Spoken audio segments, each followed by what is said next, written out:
chanchamuka na ntuba mawangetho ngikwira ni maweye gutwina yo no ntu nitukubangira maweye ntuku ya Sunday au main stage ya mawa ntakuwa nakuchapia hiyo story, but kwa sasa kile Wero FM 96.4 ni mtu withiri tu okimenya kumania na campaign chia 2022 chia itikia URAIS Professor George Wajackoyah MUTONGERIA wa kiama kia Roots Party. Karibu sana Professor, thank you very much tena kwa kukuja hapa kwa Wero TV. Tafadhali salimia Meru na umwambie nini na kuleta Meru. Meru ni kama imekuwa nyumbani sasa, right?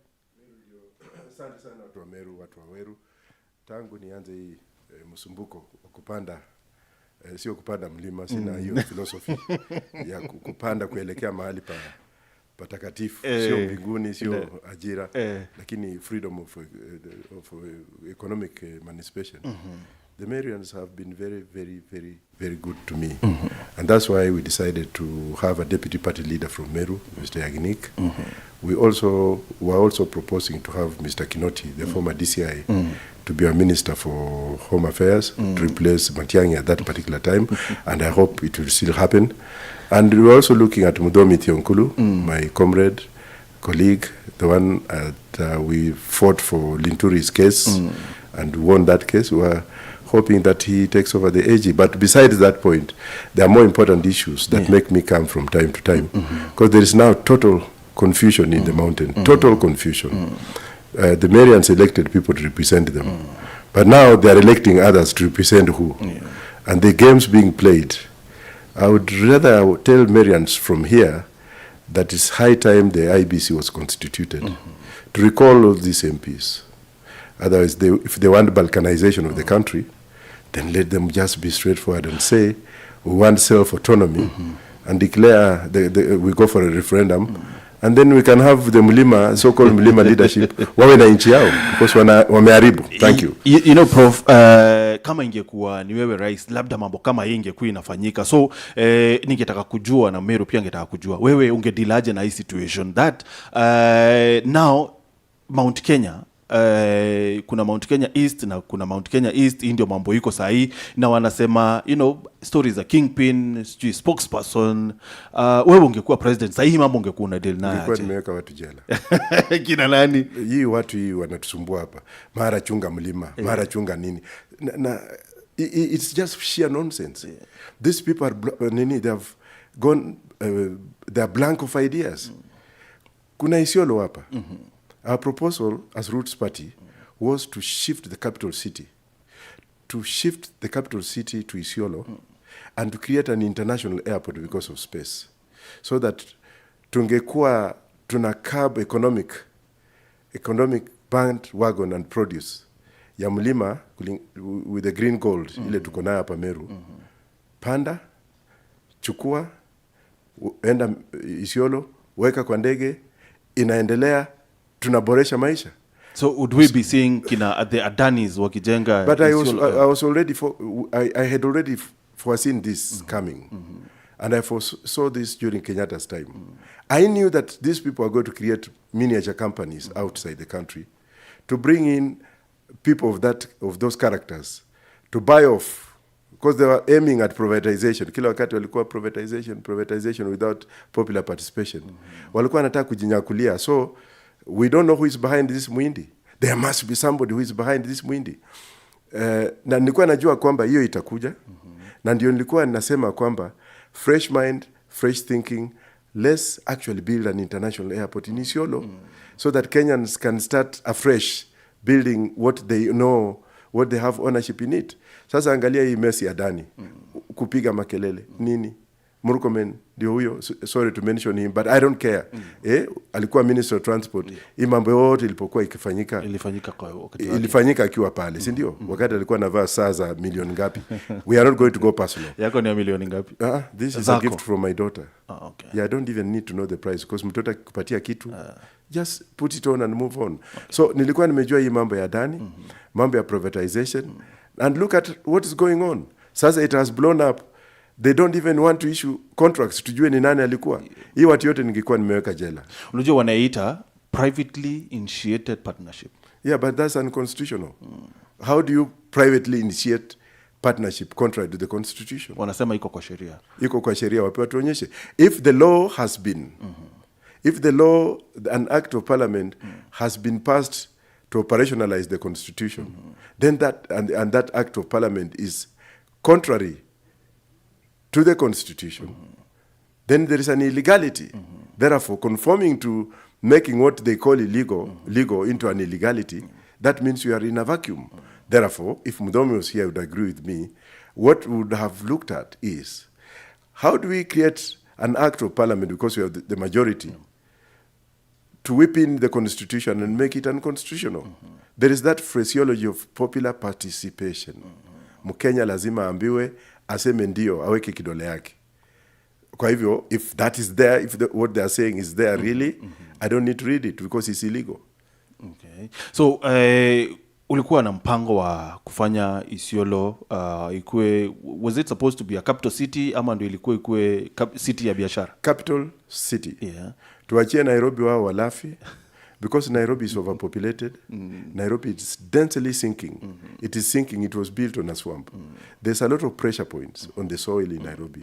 Watu wengi wanakuja pale. So to depopulate the city, tungeiwacha kama commercial city. Nakuja kujenga an international city. Ukiona Tanzania, waliangalia Dar es Salaam. Dar es Salaam ilikuwa ina sink. So, wakaenda Dodoma. Ukienda Nigeria, walitoka Lagos, wakaenda Abuja. And see how Nigeria's economy is pegged on what is going on.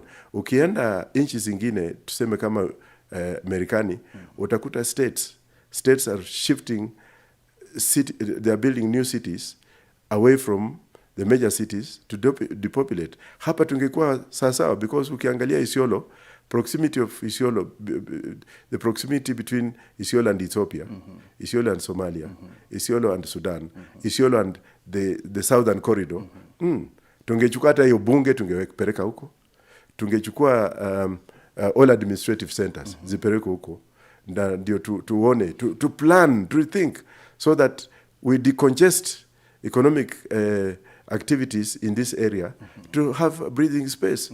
Lakini sasa kila kitu Nairobi. Sasa angalia Jomo Kenyatta, it's a small place. That airport ni kama football pitch. If you look at real airports in the world, wacha tuwaachie wachukue, waende nayo, sisi tuende Isiolo. And it's my projected anxiety, projected belief that Isiolo, na nauliza Wakenya wote, sio mimi tu naongea hapa, waanze hii debate. Let's go to Isiolo. Yeah. You know, mtu anaweza jiuliza, hii ni idea pia ilikuwa na mzee Mwai Kibaki. But why, ni kwa nini wale ambao wamekuja nyuma yake, mbona hawaoni hii idea ambayo wewe mwenyewe ulikuwa nayo? You know, by the way, I expected utachaguliwa kwa hii broad-based government. I thought utachaguliwa AG. I was rooting for you. Ukue AG. They approached me and I refused. Really? Yeah, I was the first to be approached. Ukue Attorney General? No. Niingie cabinet. Mimi nikauliza, nitaingia vipi? What is the formula? These are very prominent people. Prominent, I mean prominent. Nikaambiwa nitapewa shamba karibu na Bomet, hiyo national park. Nikaambiwa nitatumiwa helicopter. Prof. Yeah, it's true. For real? No, I have never lied. Maybe if Satan wants to lie through me, my mouth is fine. Nikaambiwa nini? So after a few days, I consulted widely. Na nikaambiwa, huu ni mtego kumaliza hii siasa. Utaenda pale, wakati unaenda vetting, wakutupe nje. Na mimi na, why would I want to be a minister in this kind of arrangement? All that thought, Prof, tumalize kwanza hii mambo ya Isiolo. Nauliza, ni kwa nini hao ambao wamekuja nyuma ya Kibaki na walisikia pia ukitaja ya maneno, mbona hawajafikiria kwamba wanaweza decongest capital city ya Nairobi, you know, to think of other city kama we have elected leaders, the so-called elected in Mlima Kenya. Have you ever had any of them besides Kibaki? Besides Kibaki and Munya? Munya has the same mindset like myself. Ya kujenga Isiolo kama city na kujenga kiwanja ya ndege pale. Umewahi kusikia hawa elected members wakizungumza anything about Isiolo? And this is a regional thing. I'm a Kenyan right from the border in Busia. Kule chini huko. Busia, Kakamega huko. Why couldn't I have said Kakamega? Why couldn't I have said Nakuru, which is also a potential place? There's no nationalism in elected fraternity here. Kila mtu anataka tumbo yake, vile ataiba, na vile ataendelea, na vile atanyanyasa Gen Z, na vile watanyanyaza wa Kenya, na vile abduct young men and women, kuwaweka jela because their new ideology is threatening to their future wealth, they will sink one day by the grace of Allah, by the grace of God. Watu wote na familia zao, they will pay the price, and God knows when. So the other day Eldoret ilifanywa capital city. Will itasaidia kwa ile idea yenye ulikuwa nayo? Eldoret is a very good point. But remember that Eldoret International Airport was supposed to be in Kitale. Moi hijacked that agenda. Akailete Eldoret. Fair enough. We have Moi International Airport. Wamejenga barracks ya wanajeshi kule Eldoret. Mahali they are manufacturing ammunition. Yes, that one I'll agree with Ruto on making Eldoret, giving Eldoret a city status. That is okay, because inalete manufaa kwa ufa la upande huo, bonde la ufa, na hapo sina ni. That was okay. Eldoret being a city, it was high time, because ukiona population in Eldoret ime increased, ukiona universities, they are there, the general hospital, ile referral hospital, and what have you. That one I agree with him. So Isiolo haina hizo zote, haina mpaka hiyo airport ya Isiolo actually I'm told ni substandard. So that means utakuwa unaanza zero. Yes, we shall come in, talk with Kenyans. Kenyans tuko na Kenya wengi sana ambao wamesomea architectural designs. Kuna Wakenya wengi sana ambao wana ile manufaa. Na unajua tukipanda bangi, ile pesa tutapata kwa bangi ndio itakwenda kujenga hiyo kiwanja. We shall not need to borrow from any other person, because when it comes to hemp has now become... You overvalue this hemp. Yeah, let me tell you this. Everything you see me wearing is hemp. Ile kitu ambayo, na I'll deviate a little bit. Ile kitu ambayo Wakenya hawajaelewa na wameanza kuelewa ni kwamba kuna mmea inaitwa hemp. Hiyo hemp iko na byproducts nyingi. Kuna domestic products na kuna commercial products. Na price yake is very high. Na our soil here is very good. Ni kama green gold here. Kama tungefanya na tutengeneze mambo ya greenhouse, na tuchukue hiyo teknolojia na tulete sheria ya operationalize, shall be okay. Look at Malawi today. Look at Uganda. Look at Rwanda. They are actually inaugurating their factory of manufacturing hemp next week. And Rwanda is going to be a superpower in terms of economic development. Lakini watu wengi ukimention hemp wanaenda tu kwa banki kuvuta. Siongei mambo ya kuvuta. Naongea mambo ya domestication of commercial value and domestic value to kama medicinal. Hemp it produces nini. Hata papers hizi makaratasi ya kuandika. Cotton. It has more, the fiber in hemp produces better value cotton commodity than what have you. So we would go to Galana Gulalu, for example, and build, just take 200,000 acres out of the 1 million as a project and give it 6 months and see, because hemp only grows for 4 months. Hiyo pesa tukipata, ita guarantee. And then we shall ask Kenyans to come up like what is happening in Burkina Faso. When they took over power from the French, and because they had uranium, look at how they are using their own uranium to build highways and what have you. Kenya, we have a lot of gold in the soil. Miraa peke yake. Miraa is something which, and I have to thank Chuka University for innovation ya kutengeneza wine kutoka ukanini. Value ya miraa inashinda hata value ya bangi. Na watu wengi hawajui. We might laugh, we might smell, do what, but if you do more research, we might find out that whatever you can produce from miraa could be of more value than what we can produce from hemp. This is undiscovered gold. When we have all these are assets that are owned by the country. We have the wildlife. We can pluck money from ourselves and build Isiolo city. Okay. So, Prof, hii nchi kutoka elections za 2022, so much has happened, some of them illegalities. Kulikuwa na maandamano ya Gen Zs the other day, na hii imeleta story ya abductions na kidnappings tena.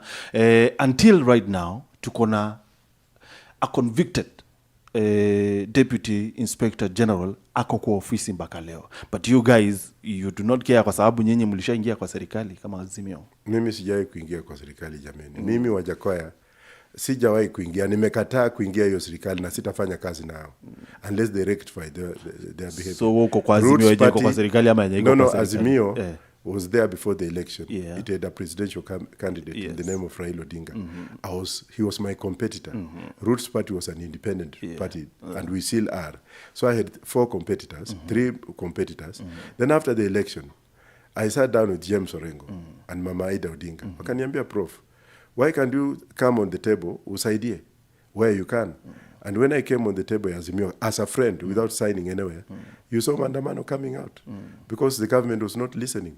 Okay, a lot of people were killed during that particular time, and yet we are yet to know how many people went missing. And you saw the changes we brought. But when now it came to some of people breaking up and joining Ruto, that's their own right. They are commercialized, intelligent, humanitarian rights to them. Lakini mimi kama Wajackoyah nimekataa. And Roots Party stand is very clear. We are not joining any campaign. We are neither joining the Kalonzo group or joining the we are still in the middle. Sasa tunasikia kuna opposition, sijui nini. We don't even want to have that tag of opposition, self-acclimatized tag. At sasa from today I'm going to be an opposition leader. By who? Who gave you that authority? Follow the constitution. If the constitution says so, and the people of Kenya agree that Professor Wajackoyah should be in that position, fine. Lakini self-prophets, wakuja hapa kuambia watu at sasa, mimi ndio huyo, Mungu awasaidie. Lakini Roots is still intact.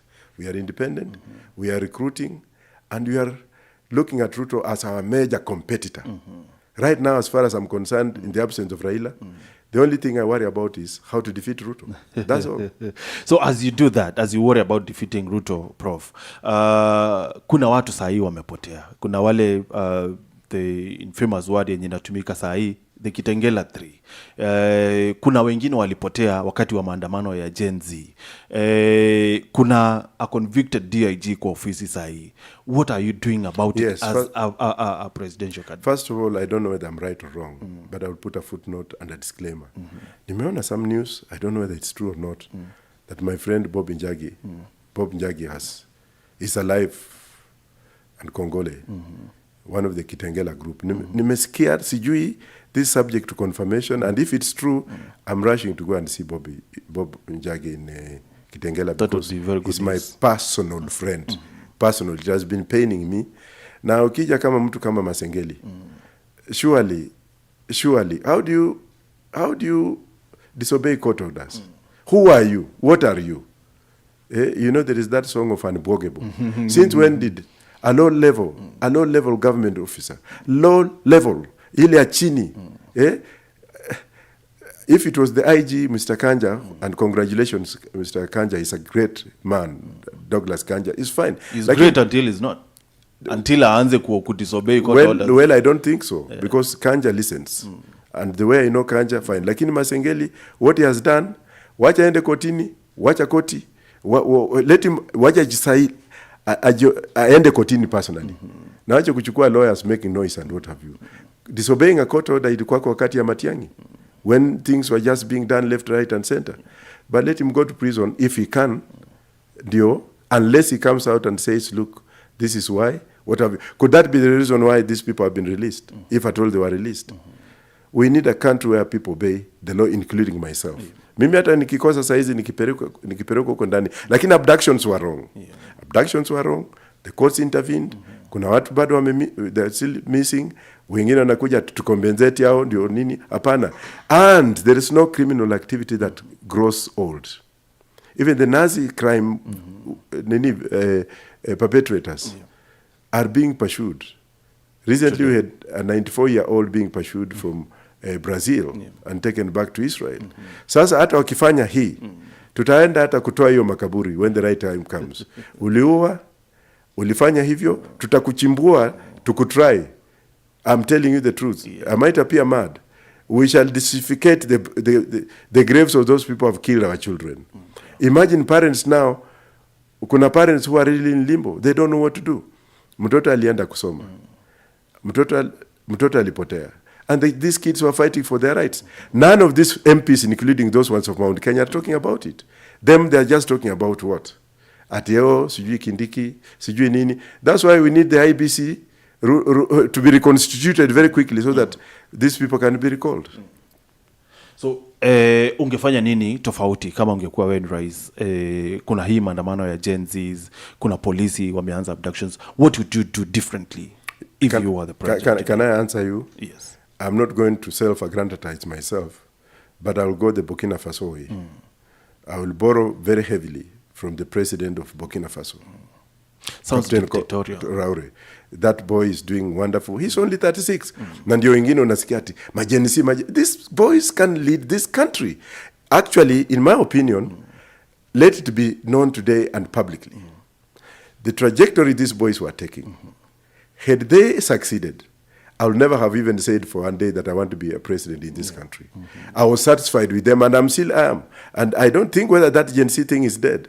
Let's not just now aggrandize I am with them. I support them. Let me just come out very clearly. You want to abduct me, I'm here. But I am for Gen Z. Ile philosophy walikuwa nayo, inge save this country from this. Atungekuwa na kikina masingeli, sijue masangali nini. Haingekuwa hivyo. Unajua unaweza kutana na polisi wanakungoja hapo nje. Isiwanishike. You know me, I've been fighting for this country for how long? I've been in prison. I was detained even by Moi. But because I was a policeman, nobody wanted to know. I've been in exile for how many years? Do I really need to fear for speaking the truth? No, I don't. I'm here. So wengine wa Gen Zs hawa wenye walikuwa wanaandamana na Gen Alpha pia wanakuja hawana vitambulisho kwa sababu first of all bei ya kuchukua kitambulisho imepanda. Number 2, wengine hawana kura. So what happens in 2027? Itakuwa tu ni kelele walikuwa wanapiga that will not really bear fruits. My advice to Gen Zs, including myself, is this.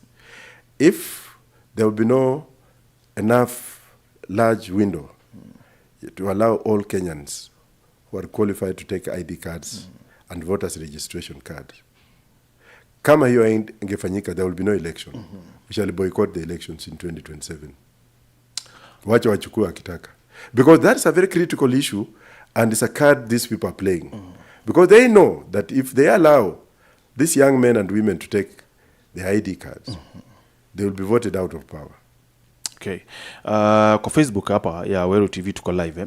Mwiri Gikome anasema hello team, salimia sana MUTONGERIA, George Wajackoyah. What I can say about the Mount Kenya East spokesperson, it seems that the MCs wameshindwa kuface rise wao wenyewe. Wanasema shida za wananchi, and that is why they elected MPs. That is why the elected MPs fear to face elected president and decide to appoint their appointed person to talk on their behalf. All MPs must think wide.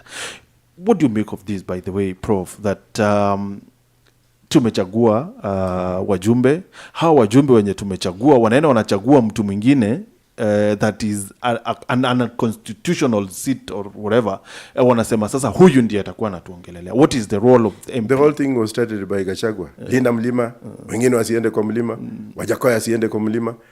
Now wengine wameanza usiguze mlima. Usiguze mlima. What nonsense of mlima is this? Mkitaka mlima chukweni kwa go and do a referendum, mchukue hiyo kiti yenu mkae nayo. Lakini for those other people like you and myself who love this country, what kind of nonsense is this? I'm sorry to use that.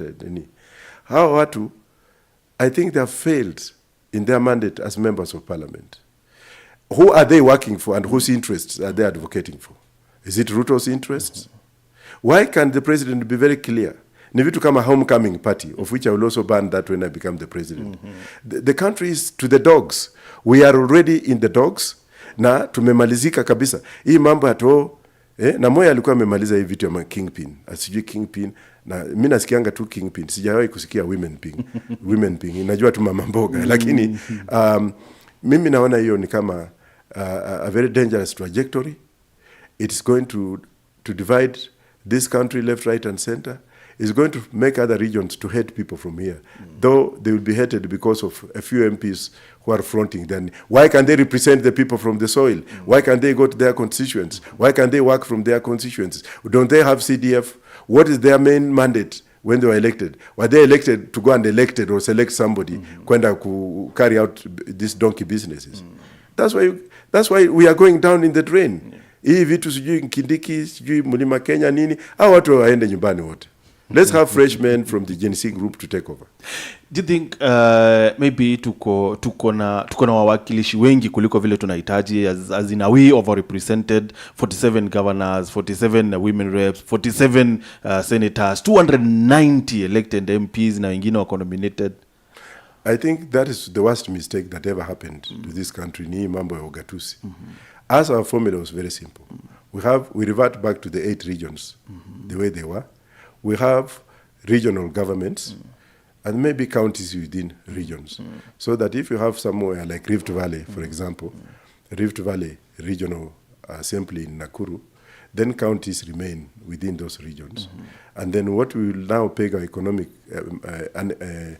means test will be, for example, if Narok, and I will answer that, allow me to answer it very comprehensively. Yes, Narok, for example, is a county which will not have a governor. We shall have a regional leader, either a chief minister or even a prime minister of a certain region. It happens in Switzerland. It happens in Nigeria, where federal government. Sasa Narok, for example, produces wheat, tourism, meat, hides and skin, and human face of tourism. Narok County Assembly will sit, legislate on their income with the kind of taxation indexing that will be there. Wakisha chukua watakaa chini tena bunge lao, waseme ya kwamba okay, tuko na shule ngapi, tuko na hospitali mangapi, kuna mambo ya maji, floods, how do we come about it? Hii pesa ambayo collect Narok ni pesa ngapi? Then let us appropriate what's enough for our needs. Ingine to send to tume kwa regional government. Then it's up to the regional government to legislate on what to do with the instrumentalities of commerce. That is highways that intersect from one state to another state, taxation or what have you. That would make that county very self-reliant. So our aim was, wacha tuende regional. Mambia Northeastern, for example, we have had this problem since the colonial days, where watu wa Northeastern walikuwa referred to as bandits until today, militarized zones in that area. Let's give them self-determination, autonomy in terms of regional government, so that they can also legislate with the counties within and see what you have. But here, tuna women rep. Hata wanaume watakuja kuchange their sexual nini hivi karibuni, kusimama kuna women rep, MCA, kuna MP, kuna senator. All this is waste of public resources. And I'm sure that when Roots Party takes over, we shall go back to the people. And that's why I was saying that we shall suspend the constitution.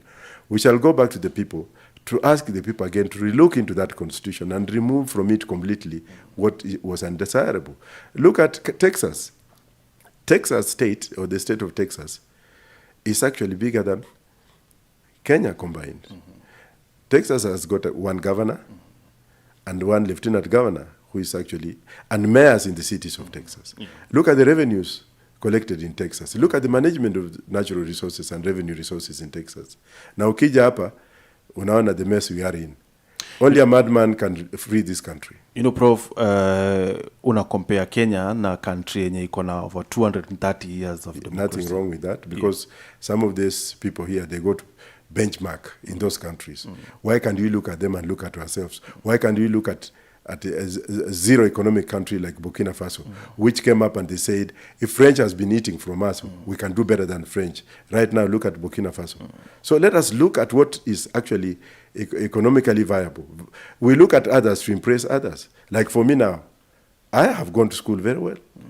Yesterday I was at Embu University, and the mention of my name made the entire congregation, including the graduates, to stand up. And after that, some of them were telling me they wanted me to sign even on their back to be like me. So what is wrong? They are only having their initial degree, but they want to be like Wajackoyah, who has got this. So there's nothing wrong. Then why would we have these people going for benchmarking? You know, we have a very popular president out there. Which president? President Ruto. Uko Maju is very popular. Yeah, but the West like popular presidents. Even Mobutu Sese Seko was very popular out there to the West, because they were dining and eating with them. I'm not saying that. Unajaribu kucompare President Ruto na Mobutu Sese. So you asked me a question, I answered you. What I'm saying is, what's popular to the West, what's popular to the West has got its own definition. Yeah. What's popular to us has got our own definition. Ukienda ngambo saizi huko Amerika, watakwambia, no, Kenya is a very nice country, there's human rights, ngenge. Na wakifanya vitu zao zile, wakifanya vitu ya sodomization na homosexuality, sisi hatuwezi kuitwa kwenda kule. They want to come and manage us here, so that we go and dine with them and wine with them in glasses. My friend, don't forget that I'm a nationalist. Don't forget that I've been in school with those people. Nilikuwa naenda na kwa shule zao na hao, tukishamaliza short call, naenda class na washinda. I've read the mindset of these people. It's only that we cannot say much right now. There is nothing so special. I even ran for MP for Tottenham when Barney Grant died in UK. I've been in UK for many years. I've been in the US. I am still there. And then I know their mindset on the so-called friends of the United Kingdom, friends of the American people. We need Kenya to be safe. We need Kenya to be a conduit of security, so that we can look at the Israeli security. We need to put beacons of insecurity in Africa. Africans have to be... How comes that we no longer have issues of banditry in Burkina Faso? These are problems created, and if they want to say that you are a popular president, to them, define what I mean by that. But let truth be told. You know your friend Traore wa Burkina Faso ni kama anaenda the Zimbabwe vile, ni kama anafukuza wazungu Burkina Faso. I am not saying that anafukuza wazungu, because I'm not advocating for chasing away investors or what have you. What I'm actually talking about is equitable share of resources. For example, before Traore came into power, uranium was 1 gram of uranium was 3.25 euros. Sold to the Burkinabe people. And then the French was trading in that by making sure that they were they were operationalizing their nuclear power and even selling to other countries. But when Traore took over, it was 0.25. When Traore took over, right now, it's 3.25. Look at how mismanagement of the economy is that. So if you ask the French farms to leave, is that a problem? Okay. If they're exploiting. Look at what's happening in the Adanis. Look at the Muindis who are involved in that saga. Look at their hospitals, Nairobi Hospital, Nairobi West Hospital. We need actually to find out the relationship between the Adani brothers and the owners of that hospital, and find out why that hospital has been given more tenders, have been given, hata saizi polisi akiwa mgonjwa anaenda huko. What is this? Tukipak mtu kama huyu tumweke jela, will that be a problem? If you are foreigner and Wajackoyah takes over, na nimweke kwa ndege arudi kwao, kama ni foreigner, is that an issue? We are not going to have double standards here. Okay. Now, your friend Raila Odinga anaomba kiti ya AUC. Did you advise him? Do you think akona chance? I don't know, man. Yeah. Mzee, I wish him the best. He's my personal friend as we speak. If he decided to go for that, mimi mwenyewe nimemuunga mkono, Roots Party imemuunga mkono. Tunamwombea. Unajua saa hizi ni kama mtoto akiwa kwa tumbo. Huwezi kujua kama atazaliwa. Atazaliwa kama yako hai ama hapana. Na ako na support ya serikali. Yes. Okay. Timo Steve anafikiria kwamba kwa Facebook anafikiria kwamba Wajackoyah unafaa ukuje uombe kura za governor Meru. Anasema wamechoka na siasa ya Meru. Siwezi kuzungumza mambo ya Meru because I'm running for president, not for governorship. Okay. Okay, ilikuwa na nyingine hapa imepotea. But you see, Bwana Wajackoyah, in this country yetu ya Kenya sahi, the economy, kulingana serikali economy iko sawa. Mwananchi anasema economy inamfinya. What you do differently? Ama ulikuwa na mpango gani? My friend, vile nimesema, kama tungechukua hii serikali by this time, tungekuwa tumeharvest bangi twice. Because bangi hemp humea twice, for 4 months only. And the situation would be different. Empowering people with resources. We have them. So like hii kitu ingekuwa inapandwa kila mahali ama? Si tungekuwa na system, tungeenda to regulate, tufanye nini? Angalia Uganda, they are planting it. Look at Rwanda. Rwanda the president actually denied that wakona mpango wa kulegalize. So we went to Google. I just did the other day. We were here. Kama me deny, lakini what we know is that in Uganda, I have a friend of mine, Mwangi, who has got 1,000 acres. Sema Rwanda labda. No, Uganda. I'm talking of Uganda. Nani alikuambia? Unajua Google sometimes husema uongo. Niko na barua hapa. Na imeandikwa na nani? Okay. As nikikutafutia hiyo barua, nikitaka kujua what do you think of economy ya Kenya sahi? We are in a mess, big mess. Corruption is the biggest na hiyo tuko na formula already ya corruption. Nilisema kwamba tutafanya legislation na tutapeleka watu kotini. Wakipatikana na hatia wanyonge Uhuru Park. That one is not an issue that I'm going to address again because it's an issue that is within our manifesto. But when you look that will be unconstitutional though. What do you mean? We are going to look at the regulations and we shall come out with the regulations. If the Chinese government has regulations that condone corruption, huko ukipatikana tu umenyongwa, tena unapewa mayai usubuhi unakula unashiba na unanyongwa. Alafu wa Chinese wakija hapa they are more corrupt. That's not an issue to discuss about. What constitution? We have the preamble.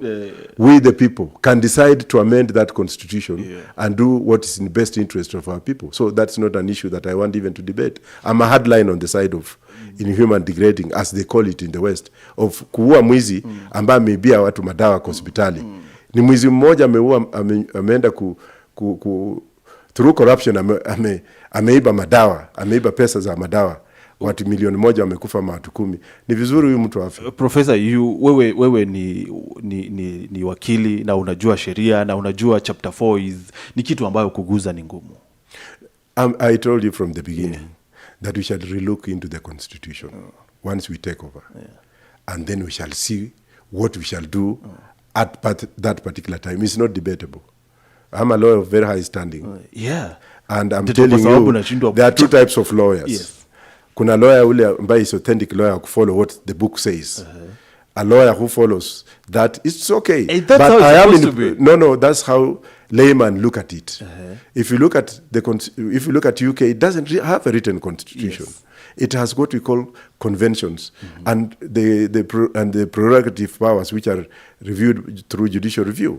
If you look at the Supreme Court, decisions in the United States, and you look at the death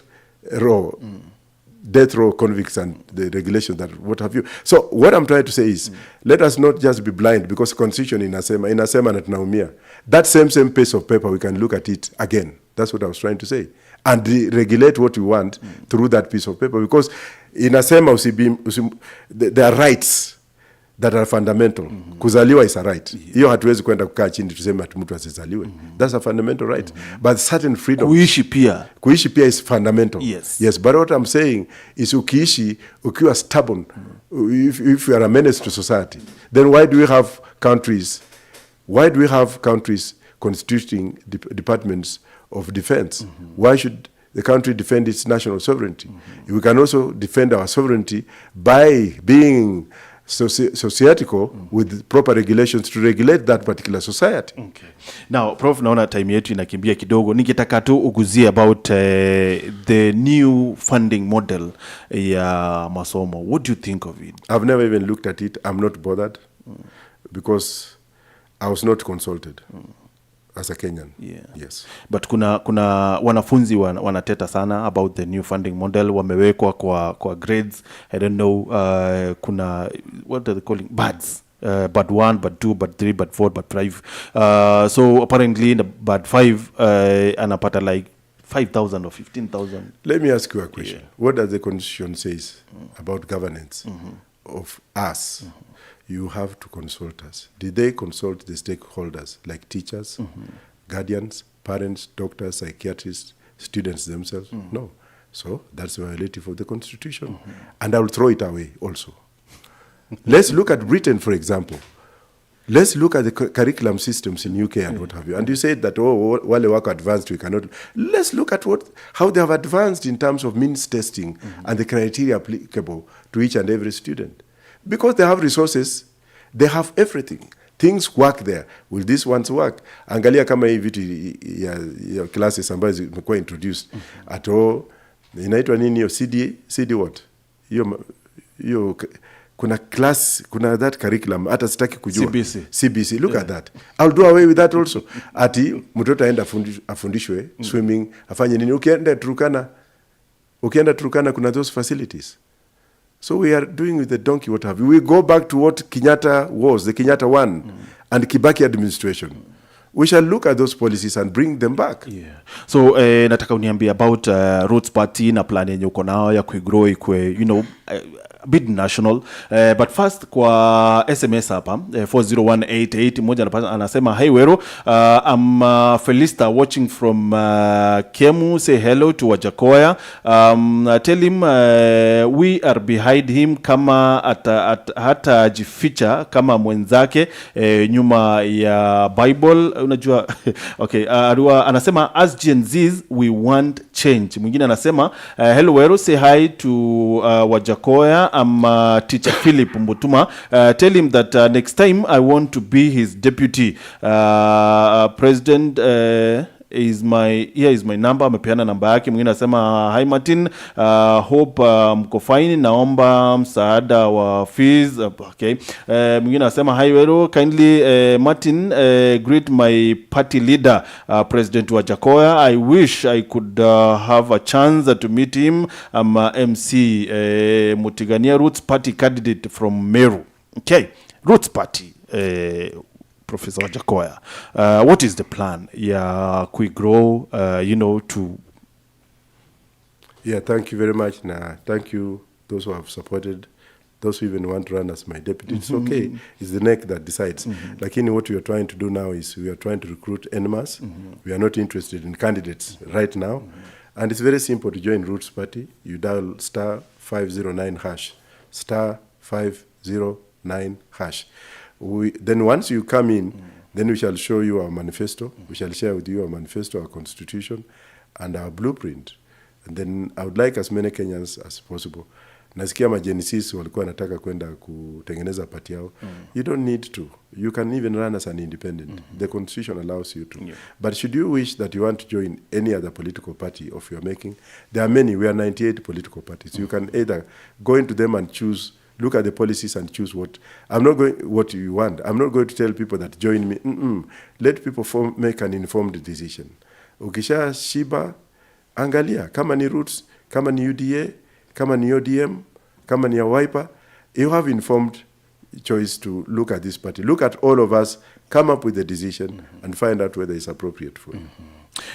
Daniel Mudhomi Mbugu anasema, away from topic, kindly Professor Wajackoyah as a lawyer, can he explain to us that how Bob Jaggi and the Langton brothers who went missing a month ago have been found? Masengeli has been convicted of court of contempt. Is the conviction active, or how does the law go as a lawyer? I already now answered that question. Yeah. Yes. Very well. So, Prof, as tukimalizia, so many things nimeona kwa pepa ya leo, NATU wanasema that the new medical scheme ya serikali, the SHIF or SHA, whatever they call it, ni unconstitutional. First of all, inawa double deduct kwa mshahara yao, kwa sababu wako na scheme nyingine kwenye wanalipa comprehensive, na saa hii wanakatwa pesa pia kwa SHIF. Is anything, kuna kitu itafanyika hii Kenya watu wakose kusema ni unconstitutional? Well, if the constitution is followed, then they will not be complaining. But they consulted. Popular participation, that's very key. Number two, teachers as a whole, and I'm a teacher, have a lot of problems. They have a lot of problems. There are so many of these organizations that are circles that have come up, which are actually sucking teachers dry. And teachers have been crying. There is this organization, teachers organization. There is a lot that is going on within the teaching industry that we need to clean out. Ukiona walimu analia, enda shule to. I visit a lot of schools and look at the condition of teachers. Leave alone the police officers that I also visit. You will cry. Mwalimu anakaa pale, hata ukimwangalia vile anakaa, unalia tuseme, na sasa huyu akiwa anaonekana hivi. What about wanafunzi? What happened to the old days, those old good days when teaching as a profession was taken and regarded very highly, teaching, nursing, and police? We have a problem. It's not only in the teaching industry. We have a problem and we need a solution. And this solution iko na Professor Wajackoyah? Hii solution iko na Wakenya. we consult each other. Sio leadership ambayo nimeona a new line of leadership. Blame Ruto from morning to evening. Blame Raila from morning to evening, but you don't have a solution. Also advise the president, if you can, where you can, just air it out the way I'm airing. Akiwa atasikiza asikize. But also we should shift away from the blame game. Ukiona the so-called new fraternity ya leaders, na nimekataa kujoin yao. Ruto, wanaimba Ruto kuanzia usubuhi mpaka jioni. Na watu walikuwa kule, wengine walikuwa mawaziri, wengine walikuwa zile vitu kubwa kubwa. Na ukiwaona wenyewe, ukiwafuata hata na watoto wao, utakuta they have even nominated their own children, working contrary to what they say. There I will agree with President Ruto. To some extent, I will say yes. I may not like 90% of the things you do, but out of the 10% that you do, you should also, we should find out solutions and how to go about them instead of blaming. Roots Party is not in that business of blaming. Hata vile nimekaa hapa, we have tackled issues. Lakini sio usiku fulani. Imekuwa kama Bible. Then why can't you become a pastor when uhubiri? So let's look at the solutions as we move this country ahead. Yeah.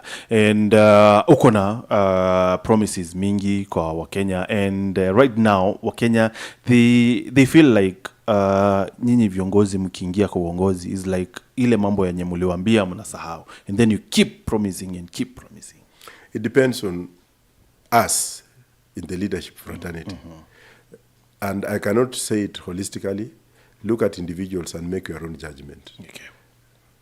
Professor Wajackoyah, thank you very much. Na tunafurahia sana kukua hapa. Next time pia pitia. Thank you, sir. Thank you very much. Thank you. Asante sana. Professor George Wajackoyah, mutongeri wa kiama kia Roots Party. Niyo tukarinweru kirorwa rikiri mubango ya chanchamo kanyimakaita ategora ni tato na njira chetu na njira endaya, and then tuchokie kiri Weru TV. Kwa sasa ni kuache na hii.